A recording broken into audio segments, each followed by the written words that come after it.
ओम साई राम हेतल जी। बाबा ने बहुत मुश्किल से मुझे आपसे मिलाया। इसका एक्सपीरियंस मैं आपको बताती हूँ कि मैं बेंगलोर से हूँ।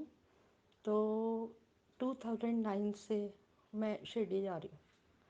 तो मुझे बिल्कुल तब पता नहीं होता था कि साईं बाबा कौन है। मैं तो घर में जैसे हम बेसिकली अमृतसर से हैं, तो हम लोग जैसे हनुमान चालीसा और माता रानी सब हम वही करते थे। तो पता नहीं मेरे को एक दिन ऐसे ही मैं बैठी हुई थी, तो मेरे को एक सपना आया। मैं सोई भी नहीं हुई थी, दोपहर का टाइम था। तो मुझे लगा कि कोई ऐसे ओल्ड एज हैं। तो वो मेरे को ऐसे बोल रहे हैं कि तूने ये क्या कर दिया, तूने इसको ज़मीन पे रख दिया, तो अब मैं बीमार हो जाऊंगा। तो मैं सोच रही हूँ कि मैंने क्या किया, मैंने क्या ज़मीन पे रख दिया। मुझे कुछ समझ नहीं आ रही थी। तो थोड़ी देर में वो मेरे पास आए। जो मैंने सपने में ओल्ड एज उनको देखा। तो उन्होंने अपना पूरा हाथ फैलाया। हाथ के ऊपर उन्होंने एक जैसे कोई एल्युमिनियम की कोई मेटल होती है ना, वो पूरी ऐसे कर ली। तो उसको फोल्ड करते करते मुझे बोल रहे हैं कि अब जब तू शिरडी आएगी ना तो ये लेके आना। तो मुझे ये नहीं पता चल रहा था कि शिरडी कहाँ जाऊंगी मैं इतनी दूर। तब तो मेरे मेरे हस्बैंड बैंक में हैं, तो तब तो हम पंजाब में ही रहते थे। तो मैंने बोला अच्छा ठीक है। तो उसके ऊपर जो उन्होंने मेरे को जैसे शेप बताई, मैं सुबह उठी और मैं मार्केट गई।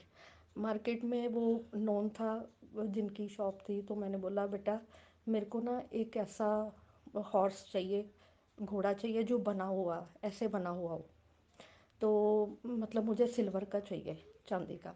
तो उसने मुझे बोला दीदी कि ये जो मेटल होती है वो इतनी फोल्ड नहीं हो सकती। तो मैंने बोला नहीं, तू जैसा भी हो, तू मेरे को एक पेपर दे। जो मैंने सपने में देखा था मैं वैसा ही बना के तेरे को दिखा देती हूँ, और तू वैसा ही मेरे को बना देना। तो उसने बोला ठीक है, आप मेरे को दो। तो मैंने उसको वो ड्रॉ कर दिया। तो उसने मेरे को वो बना दिया। और बाबा ने मेरे को सपने में वो अमाउंट भी बताया कि कितने पैसे का है। तो मैं वो बनवा के घर ले आई। और मुझे नहीं पता शिरडी कैसे जाना है, मैं कैसे अपने हस्बैंड को बोलूँ कि हम लोग इतनी दूर रहते हैं तो शिरडी क्या करने जाना है। तो मैंने वो ला के अपने घर रख लिया। 3-4 दिन मैं ऐसे ही टेंशन में रही कि अपने हस्बैंड को कैसे बोलूँ कैसे बोलूँ। तो फिर मैंने बोला अच्छा, अगर मैं नहीं बोल बोल सकती तो मैं इसको किसी साईं मंदिर में जाके वहाँ पे जाके चढ़ा के आ जाती। तो ऐसे ही एक दिन मेरे हस्बैंड आए शाम को, तो मैंने उनको बोला कि शिरडी चले। तो बिलीव मी, उन्होंने एक बार मुझे पूछा भी नहीं कि क्यों जाना है, कहाँ जाना है। उन्होंने बोला ठीक है। उन्होंने बोला कि बच्चों के तो एग्ज़ाम है। तो फिर तो मैंने बोला मतलब मेरे पेरेंट्स भी वहीं पे रहते थे, तो ठीक है बच्चे उधर रह लेंगे, हम चलते हैं दोनों। जनवरी में हम चले गए वहाँ पे। तो उस जो हमें बाबा ने जो बोला था ला लेके आना, वो भी हमने साथ में रख लिया। जब हम शिरडी पहुँचे दोनों, तो हमने संस्थान में ही तब रुकने का होता था। तो हम वहाँ पे जाके रुके। तो मैंने अपने हस्बैंड को बोला कि अब आप मैं पहले नहा लेती हूँ, आप बाद में, तब तक मैं अपना सामान ले लेती हूँ जो हमने मंदिर में जाना है। उन्होंने बोला ठीक है। तो जब मैं नहा के बाहर आई तो वो चले गए बाथरूम में नहाने के लिए। तो मुझे ऐसा लगा कि मुझे कुछ हो जाएगा अभी। मेरी हार्ट बीट इतनी तेज़, मेरे को इतनी ज़्यादा अनइजीनेस। तो मैंने ज़ोर से अपने हस्बैंड को आवाज़ दी कि बाहर आ जाओ, मुझे कुछ हो गया है, तो मैं नहीं बैठ सकती इधर। तो उन्होंने फटाफट आके तो वो बोलते चलो नीचे चलते हैं। हम नीचे गए। तो मेरी बहुत तबीयत ख़राब हो गई। तो मैंने उनको बोला कि यहाँ पे किसी डॉक्टर को दिखा लेते हैं। तो हमने बिल्कुल मंदिर के सामने, समाधि मंदिर के सामने कोई केमिस्ट थे, हम उनके पास गए। तो भाई कुछ दे दो, मेरी तबीयत बहुत ख़राब है। उन्होंने बोला ठीक है, हम ऐसे आपको मेडिसिन नहीं दे सकते, तो आप ऐसे कुछ चीनी खाओ थोड़ी सी, तो हो सकता है एनर्जी कम है। तो मैंने बोला ठीक है। तो उन्होंने एक और भी कोई उनके साथ खड़े थे, उन्होंने बोला आप एक बार ना खंडोबा के मंदिर में जाके आओ। तो हमने बोला ठीक है, हम वहीं पे खड़े थे तो हम चले गए अंदर। पर मुझे कुछ फ़र्क नहीं पड़ा। फिर हम वापस आ गए उनके पास ही, केमिस्ट के पास। तो उन्होंने बोला ठीक है, अगर आपको ज़्यादा प्रॉब्लम है तो आप संस्थान का जो हॉस्पिटल है, तब वहीं पे होता था बिल्कुल खंडोबा मंदिर के साथ, तो आप वहीं पे चले जाओ, इमरजेंसी में डॉक्टर होंगे। तो मैं वहाँ पे चली गई। तो मैंने वहाँ पे बहुत एक यंग से डॉक्टर थे, वो अंदर बैठे हुए। जब मैं अंदर गई तो मैं रोने लग गई। मैंने बोला डॉक्टर साहब, मेरी बहुत तबीयत ख़राब हो गई है और मुझे लगता है कि बाबा ने मुझे दर्शन नहीं देने, तो ही मुझे ऐसा हो गया। मैं घर से तो अच्छे से आई थी सब कुछ। तो उन्होंने मेरे को बोला कि देखो दीदी, अगर आपको दर्शन नहीं होने होते ना, आप घर से ही नहीं आते। आप बिल्कुल चिंता ना करो। उन्होंने बोला ईसीजी करो और फिर देखते हैं। तो वो मेरी ईसीजी करने के मेरे को लेके गई है। तो मैंने नर्स को बोला क्या है, तो वो बोलती कुछ नहीं है आपको। तो फिर वो डॉक्टर के पास मेरी ईसीजी लेके आई, मुझे लेके आई। तो उसने मेरे को बोला कि आपको कुछ नहीं है, आपने कुछ खाया सुबह से? मैंने बोला नहीं, मैंने पहले मंदिर जाना है। तो उन्होंने बोला नहीं, ऐसे नहीं होगा, जब तक आप कुछ खाओगे नहीं बाबा दर्शन नहीं देंगे आपको। तो मैंने बोला अच्छा ठीक है। तो वो बोलते, उन्होंने मेरे को एक अपने पास से ही एक टैबलेट दे दी कि आप ये खाओ, आप ही ठीक हो जाएगा। तो मैंने बोला ठीक है। हम वहाँ से आ गए। तो बाहर आके एक फ्रूट की थी वहाँ पे।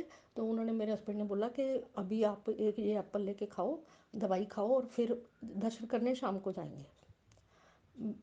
हितल जी, आप सच मानो, मैं जब बाहर आई तो मुझे लगा ही नहीं कि मेरी तबीयत ख़राब थी। वो टैबलेट ऐसे ही मेरे हाथ में रही। मैंने एप्पल कुछ नहीं खाया, कुछ नहीं खाया, और वही टैबलेट हाथ में पकड़ी हुई। और मुझे लगता है मैं बिल्कुल ठीक हो गई। विद इन सेकेंड मैं चलने के, मैं बोला कि अपने हस्बैंड को कि आप चलो, हम दर्शन करने जाएंगे। हम लाइन में लगे, 2 घंटे लाइन में लगे, अच्छे से दर्शन हुए, मुझे कुछ नहीं हुआ। और जब फिर मैं वापस घर आई तो मैंने बोला कि कोई मैगज़ीन था साईं बाबा का। तो मैंने बोला बाबा, अगर मेरी बेटी की शादी हो जाए अब, तो मैं भी अपना एक्सपीरियंस शेयर करना चाहती हूँ, किसी भी मैगज़ीन में, कहीं भी मुझे करना। तो मेरी बेटी की शादी हुई 2017 में। तो मैं उनको पूछने गई जहाँ पे मैंने वो मैगज़ीन देखा था। तो मैंने बोला मुझे भी इसमें एक्सपीरियंस लिखना है, मैंने बाबा से प्रॉमिस किया था, तो मुझे बताओ। वो बोलते कि नहीं, अब तो वो नहीं होता, वो हमारे पास नहीं है, वो हम नहीं अब छापते। मैंने बोला ठीक है। 6 साल से हेतल जी, मैं बहुत जगह देखा, बहुत जगह देखा, मेरा मन नहीं माना कि मैं कहाँ पे अपना एक्सपीरियंस शेयर करूँ। फिर मैं शिरडी गई।